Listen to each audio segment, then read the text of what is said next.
शेतकऱ्यांच्या प्रश्नावरून खासदार प्रशांत पडोळे यांनी मुख्यमंत्र्यांना धमकी दिली। शेतकऱ्यांच्या खात्यावर 1 लाख आले नाहीत तर मुख्यमंत्र्यांना उडवून देऊ असं प्रशांत पडोळे यांनी म्हटलंय।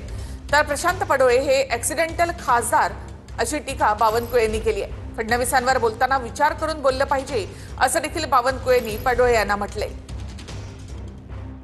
जे प्रधानमंत्री नरेंद्र मोदीजी आणि महाराष्ट्राचे मुख्यमंत्री फडणवीस साहेबांना प्रश्न करू इच्छितो, त्यांना सांगू इच्छितो।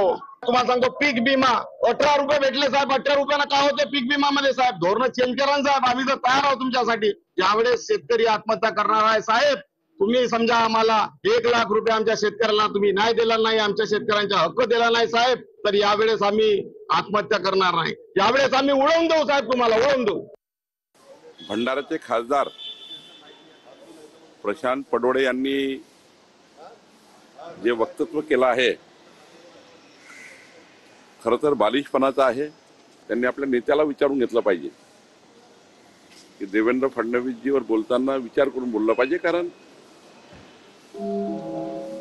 पहिल्यांदा ऍक्सिडेंटल खासदार झाल्यामुळं आणि काही त्या ठिकाणी प्रगल्भता नसल्यामुळं, कुठलीही प्रगल्भता नाही आहे आणि त्यामुळं प्रगल्भ व्यक्तींनी एखाद्या वेळी बोललं तर ठीक आहे, पण असे लोक बोलतात हे बालिशपणा